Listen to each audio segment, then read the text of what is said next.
जय मसीह की। आज एक बार फिर एक वचन में लेकर आया हूँ। प्रभु यीशु का दूसरे आगमन का वक्त हो चुका है। कितना वक्त बाकी है हम क्या कह सकते हैं। और बाइबल से हम वचन पढ़ते उत्पत्ति का पुस्तक उसका 2 अध्याय और 2 और 3 वचन। और यहाँ पर ऐसा लिखा है, और परमेश्वर ने अपना काम जिसे वह करते थे 7वें दिन समाप्त किया, और उन्होंने अपने किए हुए सारे काम से 7वें दिन विश्राम किया। यहाँ पर लिखा है कि परमेश्वर ने 7वें दिन विश्राम किया। फिर लिखा है, और परमेश्वर ने 7वें दिन को आशीष दी और पवित्र ठहराया, क्योंकि उसमें उन्होंने अपनी सृष्टि की रचना के सारे काम से विश्राम लिया। 2 और 3 वचन में 2 बार लिखा है कि परमेश्वर प्रभु यीशु ने 7वें दिन विश्राम किया।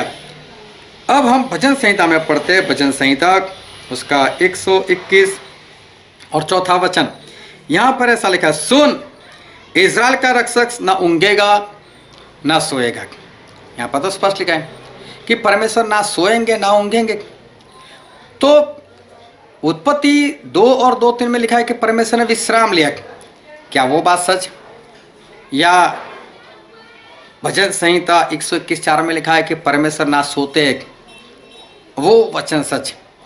क्या परमेश्वर ये वचन से हमें क्या कहना चाहते? लेकिन बहुत ध्यान से समझना कि इब्रानी में ऐसा लिखा है, इब्रानी और उसका 4 अध्याय और उसका 9 वचन। यहाँ पर ऐसा लिखा, सो जान लो कि परमेश्वर के लोगों के लिए सब्बत का विश्राम वो बाकी है। परमेश्वर के लोगों के लिए सब्बत का विश्राम बाकी है। सही में आज तक परमेश्वर कभी भी नहीं सोए। जो 7वें दिन की बात हुई है वो 7वां दिन अभी तक आया ही नहीं। कैसे? आदम से लेकर आज तक अगर आप बाइबल स्टडी करोगे तो आदम से आज तक तकरीबन 6000 साल पूरे होने को आए हैं। पूरे नहीं हुए लेकिन 6000 साल पूरे होने को आए। और बाइबल में मैं एक वचन पढ़ता हूँ, वो है 2 पत्रस उसका 3 अध्याय और 8 वचन। यहाँ पर ऐसा लिखा है, हे प्रियो, यह एक बात तुमसे छिपी न रहे कि प्रभु के यहाँ एक दिन 1000 वर्ष के बराबर है और 1000 वर्ष एक दिन के बराबर है। हमारे 1000 साल तो हमारे परमेश्वर का सिर्फ एक दिन। तो आदम से लेकर अगर आज तक हमारे 6000 साल पूरे नहीं हुए, 6000 साल के करीब है हम लोग पूरा करने में है, तो समझो कि परमेश्वर का 6वां दिन चल रहा है।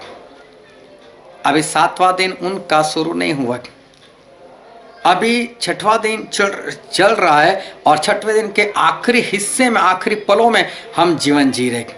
इसीलिए तो लिखा है कि इज़राइल का रक्षक ना सोएगा ना ऊँघेगा। वो ना सोते हैं ना ऊँघते। और इब्रानी 4:9 में पढ़ा कि अभी तक वो विश्राम का दिन आया ही नहीं, सब्बत का दिन आया ही नहीं, तो सही में नहीं आया।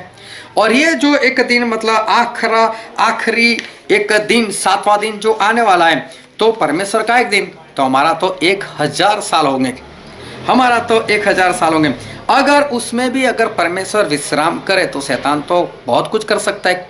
लेकिन इसलिए हमारे परमेश्वर क्या करेंगे, हम बाइबल में पढ़ते हैं प्रकाशित वाक्य और उसका 20वां अध्याय, और हम पढ़ते हैं पहले वचन से।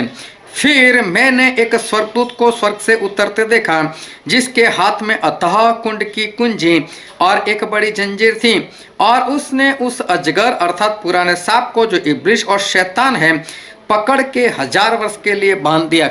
देखो, शैतान को 1000 वर्ष के लिए बांध दिया। अभी शैतान काम ही नहीं कर रहा था। और उसके बाद हमारे परमेश्वर जो है वो इस धरती के ऊपर राज करेंगे, और तब हमारे परमेश्वर विश्राम करेंगे शैतान को बांधने के बाद। तो अभी वो परमेश्वर का विश्राम का दिन अभी आया ही नहीं। अभी समझो आदम से लेकर अभी तक 6000 साल जो है होने को आए हैं। तो हम आखिरी दिन के भी आखिरी समय 6000 साल कब खत्म हो जाए पता नहीं, और कब प्रभु यीशु का आना हो जाए पता नहीं। और इसलिए याद रखो कि प्रभु यीशु का आना बहुत ही पास में, बहुत पास है वो वक्त जब प्रभु यीशु वो दूसरी बार आ जाएंगे। इसलिए जागते रहो, सावधान रहो, और प्रभु यीशु के दूसरे आगमन के लिए पूर्ण रीति से निष्पाप होकर अपने आप को तैयार कर लो। परमेश्वर आपको आशीष दे। आमीन।